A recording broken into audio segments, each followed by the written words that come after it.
मित्रांनो, दक्षिणेकडे जर कधी फिरायला गेलात तर एक गोष्ट लक्षात येईल. दाक्षिणात्य माणसं ही त्यांच्या मातृभाषेचाच वापर करत असतात. किंबहुना दाक्षिणात्य माणसं आपल्या मुलांना शाळेत घालण्याची जेव्हा वेळ येते तेव्हा त्यांच्या मातृभाषेतनं ते शिक्षण देत असतात. आणि त्यामुळे साऊथकडे गेल्यानंतर लक्षात येतं की तिथल्या मातृभाषेत शिक्षण देणाऱ्या ज्या संस्था आहेत त्यांची संख्या जास्त आहे. पण आपण जर महाराष्ट्राचा विचार केला तर गेल्या अनेक वर्षांमध्ये महाराष्ट्रातल्या मराठी माध्यमाच्या शाळा बंद पडत चाललेल्या आहेत. मुळात याला कुठेतरी आपणच जबाबदार आहोत. मराठी माणसालाच मराठी बोलायची लाज वाटते. दोन दाक्षिणात्य माणसं एकत्र त्यांच्या मातृभाषेतनं संवाद साधतात. तिकडे ज्या पाट्या असतात त्या त्यांच्या त्यांच्या भाषेत असतात. शिक्षणासाठी त्यांच्या मातृभाषेचा वापर होतो. पण महाराष्ट्राचं काय हो? महाराष्ट्रात मराठीला अभिजात मराठीचा दर्जा तर मिळालेला आहे, पण किती जण मराठी भाषा टिकवण्यासाठी प्रयत्न करतात? किती जण मातृभाषा टिकवण्यासाठी, किती जण मराठी माध्यमाच्या शाळा वाचवण्यासाठी प्रयत्न करतात? असं पोटतिडकीने मांडणारा एक चित्रपट नुकताच दाखल झालेला आहे या चित्रपट सृष्टीमध्ये. 1 जानेवारीला नवीन वर्षाची भेट आणली आपल्यासाठी. मी तुमचा मित्र गणेश आचवल तुमचं स्वागत करतोय स्वामी कृपा क्रिएशन युट्यूब चॅनलमध्ये. आणि आज आपण समीक्षा करणार आहोत क्रांतिज्योती विद्यालय मराठी माध्यम या चित्रपटाची. चित्रपटाची कथा अतिशय साधी, सोपी, सरळ आहे. पण मुख्य म्हणजे त्यामध्ये एक गंभीर प्रश्न मांडलेला आहे. नागावची एक शाळा, क्रांतिज्योती विद्यालय मराठी माध्यम. स्ट्रक्चरल ऑडिट होतं आणि मग त्या ऑडिटमध्ये असं डिक्लेअर केलं जातं की ही इमारत धोकादायक आहे आणि त्यामुळे ती इमारत पाडून तिथं इंटरनॅशनल स्कूल होणार असतं. शाळेचे मुख्याध्यापक फार चिंताग्रस्त होतात आणि मग काही माजी विद्यार्थ्यांना ते आमंत्रित करतात आणि मग सुरू होते ती एक लढाई, एक संघर्ष शाळा वाचवण्याचा, मुख्य म्हणजे मराठी माध्यमाची शाळा वाचवण्याचा. सध्याचा ज्वलंत प्रश्न आहे. एकीकडे अभिजात मराठी असा मराठी भाषेला दर्जा मिळालेला आहे, मराठी भाषा अभिजात झाली आहे, पण मराठी भाषेतल्या शाळांचं काय हो? महाराष्ट्रामधल्या ठिकठिकाणी जर सर्वेक्षण केलं तर लक्षात येईल अनेक मराठी शाळा या गेल्या कित्येक वर्षात बंद पडलेल्या आहेत.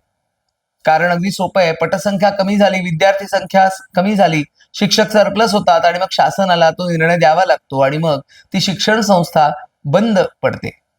आणि मग अशा वेळेला हे जे माजी विद्यार्थी येतात मुख्याध्यापकांना भेटायला, ते आपली शाळा वाचवण्याचा, आपली मराठी शाळा वाचवण्याचा कसा काय प्रयत्न करतात? मराठी शाळा वाचते का?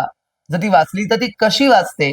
या सगळ्याचं एक छान चित्रण तुम्हाला या क्रांतिज्योती विद्यालय मराठी माध्यम या चित्रपटात बघायला मिळतं. आणि प्रत्येक मराठी माणसानं हा चित्रपट बघायला हवा असं मी आग्रहाने सांगेन. मराठी भाषेचा प्रचार प्रसार तर व्हायलाच हवा, पण मुळात सध्याचा जो प्रश्न आहे, छोट्या छोट्या गोष्टींवर या चित्रपटानं प्रकाश टाकलेला आहे की ज्या वेळेला रियुनियनच्या माध्यमातून म्हणा किंवा जुने विद्यार्थी, माजी विद्यार्थी शाळेला भेट देतात आणि मग ही बाब किती गंभीर आहे की जर अशा मराठी शाळा किंवा मराठी शाळा नव्हे तर मातृभाषेत शिक्षण देणाऱ्या शाळा जर बंद पडल्या तर पुढे आपली भाषा वाचणार कशी? आपलेच मराठी पालक आपल्या पाल्यांना, आपल्या मुलांना इंग्रजी माध्यमाच्या शाळेत का घालतात? कारण घरातल्या कोणत्या तरी मोलकरणीचा मुलगा किंवा घरातल्या कोणत्या तरी नोकराचा मुलगा कॉन्व्हेंटमध्ये शिकत असतो आणि मग इंटरनॅशनल शाळेमध्ये शिक्षण घेतलं तरच पॉश शिक्षण, विद्यार्थ्यांना सोयी सुविधा मिळणार, स्विमिंग पूल असणार वगैरे वगैरे, पण त्याकरता भली मोठी किंमत फी म्हणून मोजावी लागणार. ह्या सगळ्या प्रश्नांवर अतिशय परखडपणे भाष्य या चित्रपटात करण्यात आले. चित्रपटामध्ये गंभीर समस्या मांडलेली आहे, पण चित्रपटामध्ये ह्युमर सुद्धा तितकाच आहे. मुळात सगळी ही मंडळी भेटल्यानंतर मग शाळेची सहल, शैक्षणिक सहल, मग स्वर्गात आकाशगंगासारखं धमाल गाणं, त्या गाण्यावर केलेलं नृत्य, शैक्षणिक सहल, त्या निमित्ताने भेटणाऱ्या नार्वेकरबाई, ही सगळ्या विविध व्यक्तिरेखा आपल्याला दिसतात. आणि मुख्य म्हणजे कसं असतं बघा ना, शाळेमध्ये शैक्षणिक सहलीला तुम्ही सुद्धा कधी गेलेला असाल आणि त्यावेळेला आपण चिडवतो ना एखाद्या मुलीला, एखाद्या मुलीच्या नावे, आणि मग इनफॅच्युएशन म्हणा किंवा अशा काही गोष्टी असतात की आपल्याला वाटत असतं की ही व्यक्ती आपल्या जीवनात लाईफ पार्टनर बनेल, पण तसं काही होत नाही पुढच्या आयुष्यात. अगदी वास्तव सुद्धा छोटे छोटे गोष्टी खूप चांगल्या प्रकारे इथे रेखाटलेल्या आहेत या चित्रपटामध्ये. आणि सिद्धार्थ चांदेकर, अमेय वाघ, पुष्कराज चिरपुटकर या सगळ्यांच्या तर भूमिका आहेत. कादंबरी कदम आहे. मुख्य म्हणजे अमेय वाघ आणि प्राजक्ता कोळी या दोघांच्या भूमिकेचा मला विशेष उल्लेख करावासा वाटतो.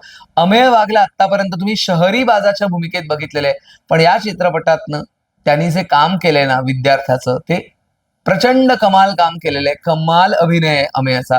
आणि अमेयला एका वेगळ्या व्यक्तिरेखेत तुम्ही बघता. प्राजक्ता कोळीला आतापर्यंत आपण सोशल मीडियावरती बघितलेलं आहे. तिचा हा पहिलाच मराठी चित्रपट आहे, पण अतिशय नैसर्गिक पद्धतीनं तिने अभिनय या चित्रपटातला केलेला आहे.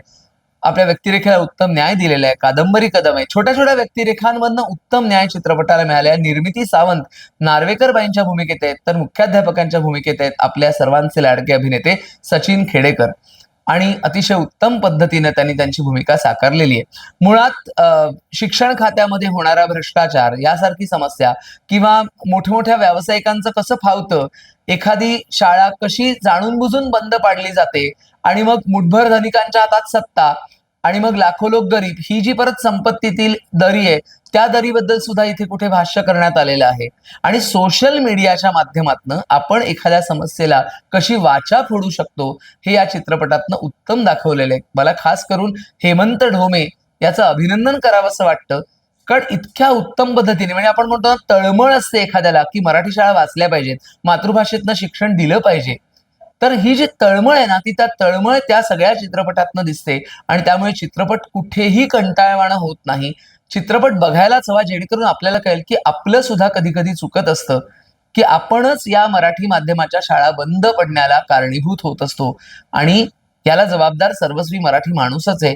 अतिशय परखडपणे त्यांनी या गोष्टी सांगितलेल्या आहेत. मुळात फोक आख्यांचे संगीतकार हर्ष विजय यांनी या चित्रपटाला संगीत दिलेलं आहे.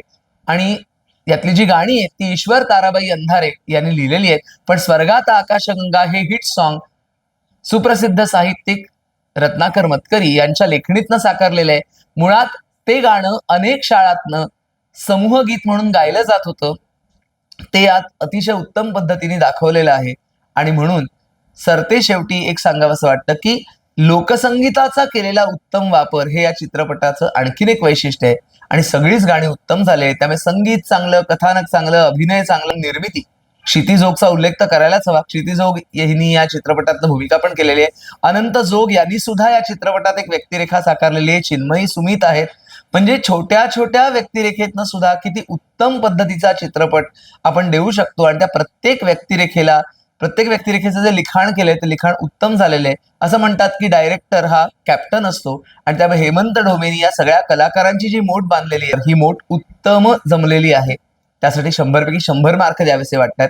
आपल्याला खरोखरच जर मातृभाषेतनं शिक्षण द्यावं या मुद्द्याकडे वळायचं असेल तर हा चित्रपट बघायलाच हवा.